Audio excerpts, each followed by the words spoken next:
Si Liam at Ethan ay magkaibigang magkasabay lumaki.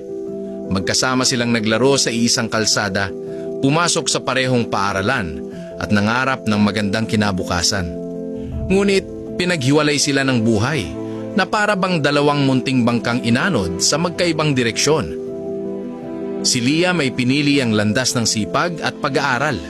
Nag-aral siya ng batas, nagtapos at kalaunan ay naging isang kagalang-galang na hukom.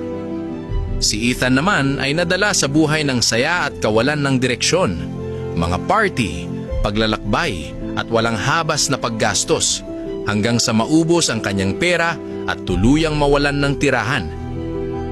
Isang gabi, dahil sa matinding gutom, napilitan siyang magnakaw ng pagkain sa isang tindahan. Nahuli siya at dinala sa korte kinabukasan. Pumasok siya sa silid hukuman na nakapusas, suot ang gusgusing damit at puno ng kalungkutan ng mga mata. Nang itinaas niya ang ulo, nagulat siya sa nakita. Ang hukom ay ang dati niyang kaibigan, si Liam. Natigilan si Liam at labis na nahabag, ngunit kinailangan niyang maging propesyonal.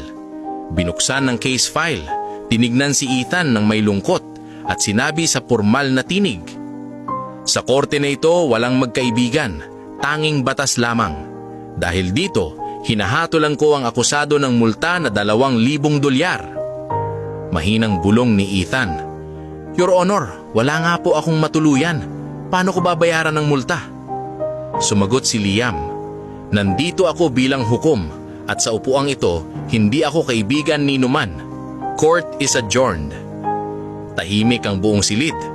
Pagkatapos ay dahan-dahan niyang inalis ang kanyang judicial robe sa harapan ng lahat at bumaba mula sa kinauupuan, hindi bilang hukom, kundi bilang kaibigan.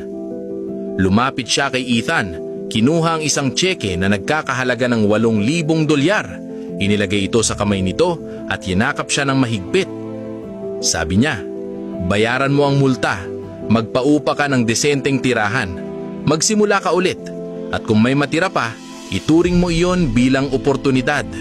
Kapag may kailangan ka, nandito lang ako." Napayak si Ethan at hindi niya nalimutan ang sandaling iyon. Mula noon, nagbago ang kanyang buhay. Nakahanap siya ng simpleng trabaho, muling itinayo ang sarili, at lalo pang tumibay ang kanilang pagkakaibigan.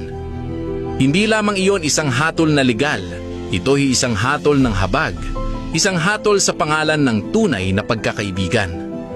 Aral: minsan, mas malakas ang awa kaysa hustisya. Hindi palaging parusa ang kailangan ng tao, kundi isang pangalawang karapatan. Lahat ay may karapatan na magsimula ulit, at ang isang simpleng kabutihan ay maaaring magbago ng buong buhay.